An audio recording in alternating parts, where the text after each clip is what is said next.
ao portal no centro-norte para a entrada da Polaris, que leva ao trono de Deus. Este sempre foi o trono que ele cobiçou. Após serem expulsos do Éden, Adão e Eva perderam seus corpos de luz e foram revestidos de pele. Entrou a degeneração física e genética, tanto no micro quanto no macro. O carbono entrou como base na composição da vida que antes era de silício. O carbono é símbolo do 666, pois em sua base de átomos possui 6 prótons, 6 elétrons e 6 nêutrons.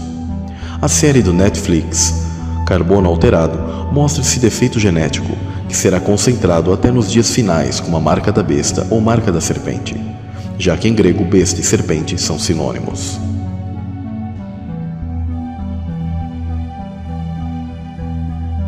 O acesso ao jardim ficou bloqueado por querubins e uma espada inflamada que anda em redor.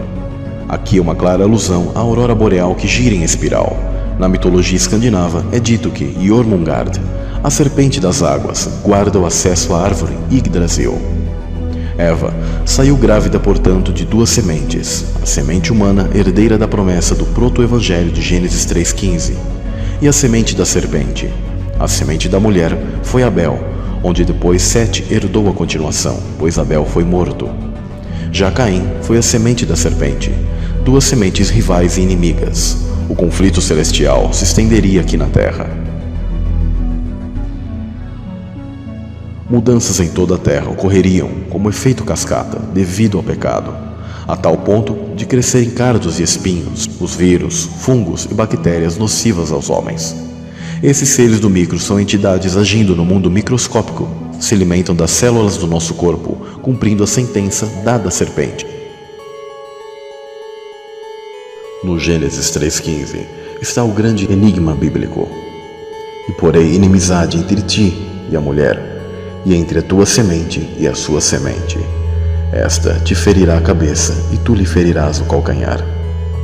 O Messias, sendo a semente da mulher, foi profetizado, assim como Caim, que era a semente da serpente, já estava no ventre da mulher.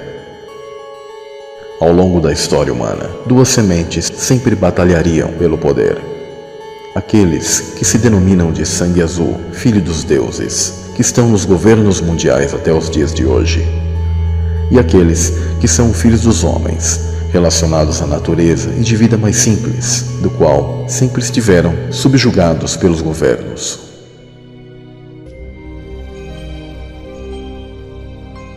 Mas como foi a guerra entre essas 2 linhagens? Como foi o surgimento e a construção do mundo antediluviano?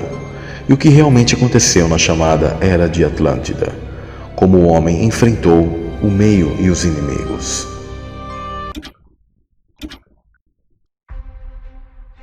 O tempo passou e a humanidade está em um novo cenário, vivendo numa realidade diferente do jardim. O caminhar nessa terra foi desigual para as 2 culturas existentes. A linhagem de Sete, que vivia um estilo de vida bem simples, mantendo a fé e obediência no Criador, se relacionando com a natureza e com a criação de forma harmoniosa, algo parecido com os índios de hoje.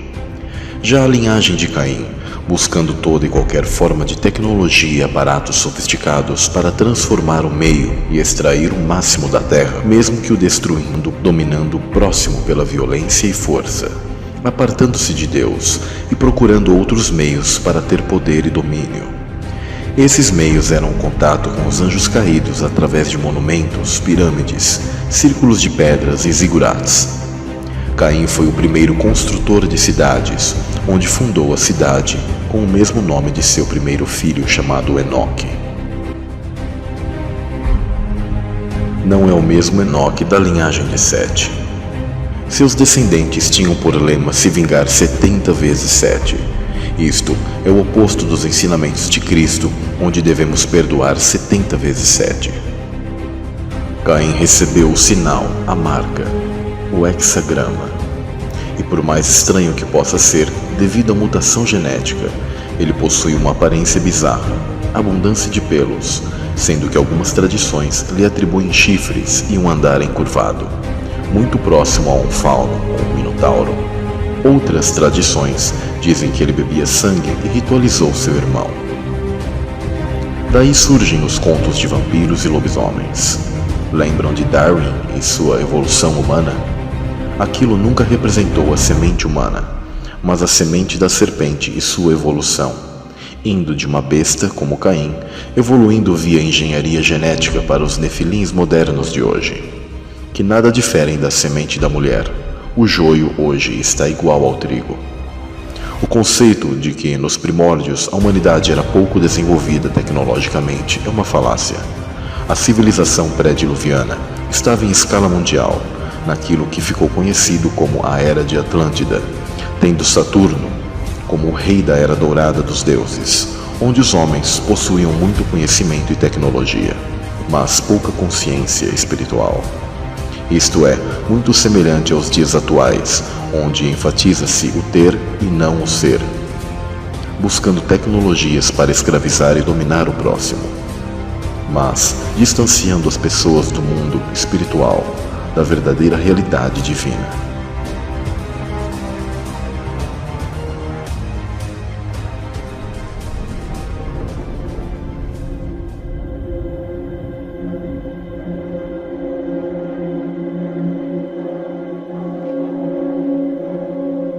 No livro de Enoque, é descrito que 200 anjos sentinelas desceram para a terra no Monte Hermon, na atual Síria, nos dias de Jared. Esses seres, originalmente de outra natureza, modificaram sua frequência e vibração para se materializarem na nossa realidade física. Isso ocorreu no mundo antediluviano, e esses 200 anjos vieram com uma missão para a Terra, justamente para guardar a humanidade contra o ataque dos demais anjos caídos, que caíram aqui desde o momento da rebelião celeste, na Primeira Guerra.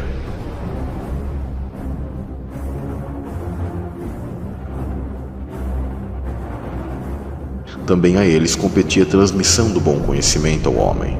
Entretanto, esses anjos não retornaram para o lugar original nos céus e se rebelaram contra o Eterno, deixando suas moradas, se juntando a 1/3 que havia caído com Lúcifer.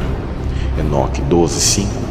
Vemos que essa foi uma queda angelical posterior e diferente da queda de Lúcifer e seus anjos.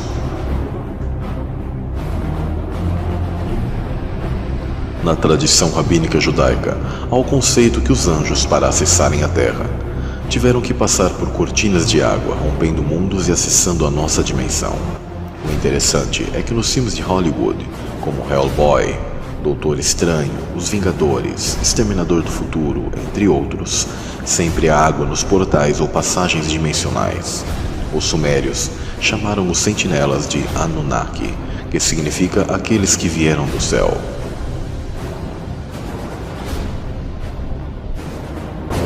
Voltando ao livro de Enoque, o mesmo cita esse evento peculiar na história da humanidade, onde os anjos ensinaram conhecimentos proibidos aos homens, e houve essa intervenção extradimensional na Terra.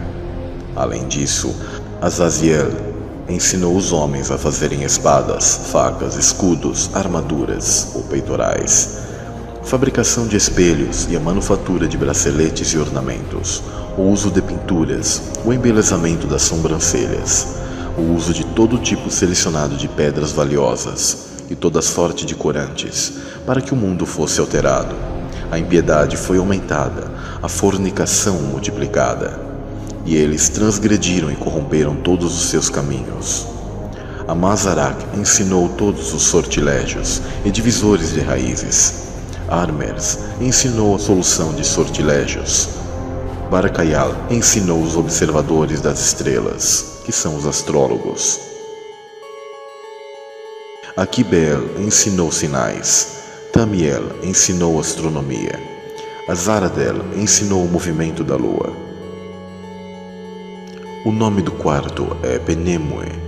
Ele descobriu aos filhos dos homens o amargor e a doçura, desenvolvimento de aromatizantes, e mostrou a eles todo o segredo de sua sabedoria.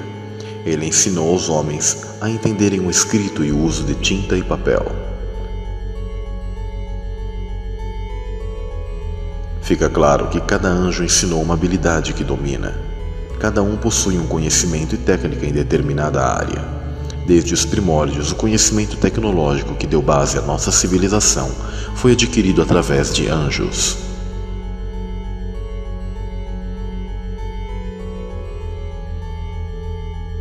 Após a queda dos sentinelas, ficam duas classes de anjos do mal.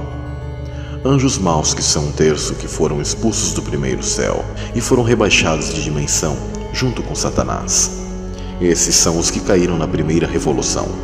Alguns desses estão nas regiões celestiais e os mesmos tiveram a ajuda dos 200 sentinelas para agirem na terra como demônios. Os 200 vigilantes que vieram para a terra numa missão de proteger a humanidade após a expulsão do Éden, mas acabaram desertando a missão e se unindo a Lúcifer, onde planejaram ter descendência com os humanos, os chamados Nefilins, gigantes, heróis da antiguidade, ou os semideuses. Em Enoque 15:8, é mostrado algo que responde à pergunta de o que seriam os demônios. Agora, os gigantes que têm nascido de espírito e de carne serão chamados sobre a terra de maus espíritos, e na terra estará a sua habitação. Maus espíritos procederão de sua carne, porque eles foram criados de cima. Dos santos sentinelas foi o seu princípio e a sua primeira fundação. Maus espíritos eles serão sobre a terra, e de espíritos da maldade eles serão chamados. A habitação dos espíritos do céu será no céu, mas sobre a terra estará a habitação dos espíritos terrestres, os quais são nascidos na terra. A diferença entre demônios e os anjos caídos é que os primeiros são os espíritos dos gigantes, que foram a descendência dos anjos caídos com as mulheres e que foram mortos no dilúvio. Esses espíritos eram dos anjos da primeira rebelião e perderam seu avatar, o seu corpo.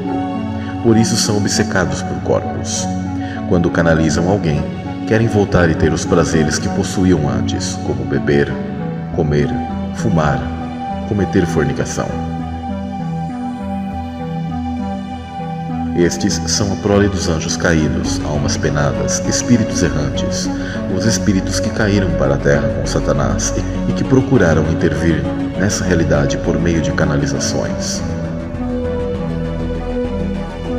Jesus disse sobre esses: e quando o espírito imundo tem saído do homem, anda por lugares áridos buscando repouso e não o encontra.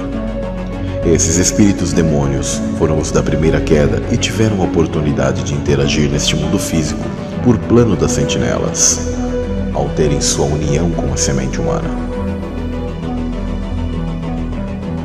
Um dos motivos para os anjos caídos planejarem filhos foi para terem outros agindo e dando continuidade em suas obras, mesmo se os caídos ficassem presos e fora de cena. E isso foi o que ocorreu. Estes foram aprisionados no Tártaro.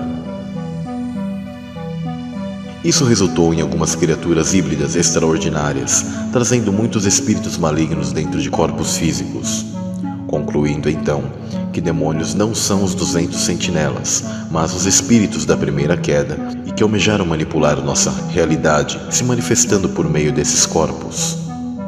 Os 200 sentinelas foram presos.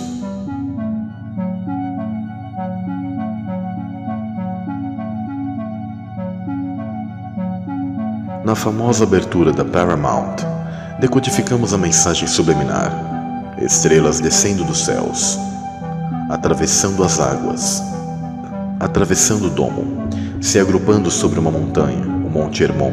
Reparem que há 33 estrelas, e destas, 22 estão sobre o monte, e 11 estão abaixo do monte.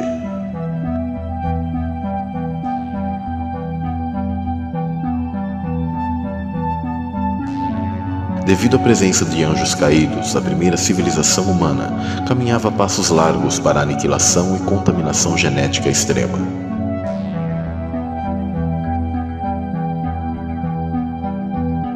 Povos antigos espalhados em diversas partes do mundo foram permeados em sua cultura, com informações sobre híbridos de animais e seres humanoides. Isto nada mais é do que engenharia genética em ação. Sumérios, babilônicos, minoicos, entre outros, contam de seres como Minotauro, centauros e quimeras, titãs, hidras, sereias, sátiros. Esses últimos que, segundo a mitologia grega, eram ávidos por mulheres. O chocante vem agora. Todos esses seres fantásticos um dia foram reais. Temos que saber separar